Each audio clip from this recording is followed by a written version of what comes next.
In the jail, inmates attend the program for 8 weeks before release.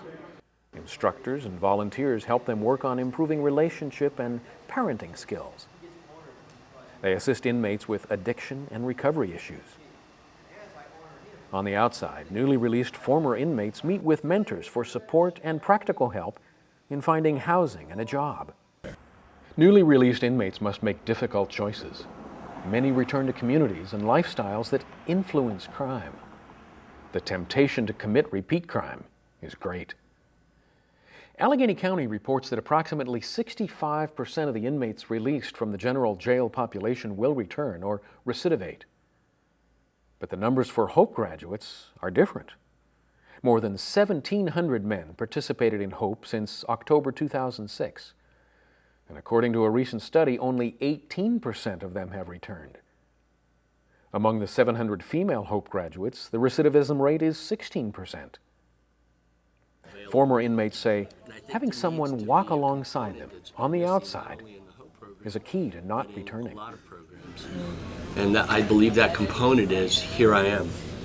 What do you need? Here I am today. I'm here to pick you up from the jail. I'm here to find you a place to live. I'm here to offer you some food. If you need it, let's go to Giant Eagle.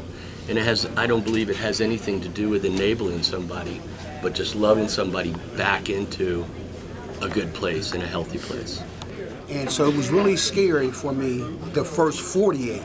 Nervous, not wanting to go back into your old behaviors, trying to keep myself focused on what I have learned on a HOPE pod and stuff like that. So it was really scary for me, And he talked to me about his transformation from being an inmate to being a father and his responsibility. That conversation that I had with him was quite powerful. And it told me some of the things that he learned from the HOPE pod about his role as being a father and being a husband, and his new relationship that he found with God.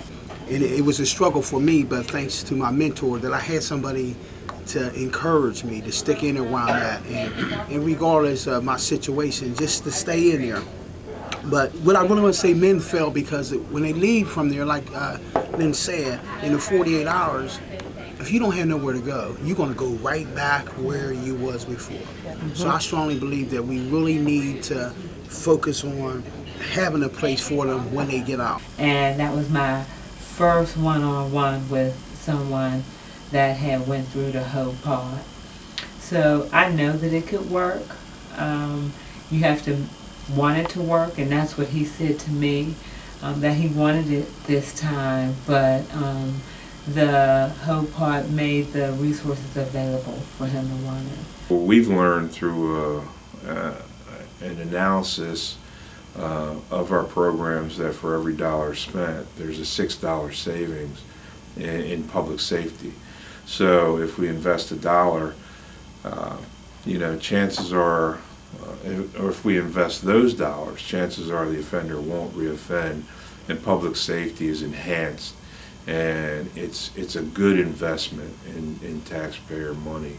We've learned that a continuum of care is critical, that it's important to start in the jail to work with people.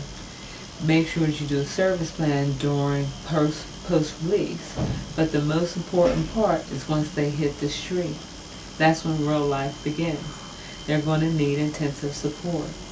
That intensive support let people know that they have somebody in their corner to fill in the blanks. So we watched the HOPE program grow enormously, and there are people here that genuinely care and genuinely love.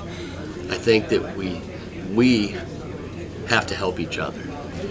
And a lot of us from the HOPE program, graduates, servant leaders, as well as members of HOPE, have been taking care of each other.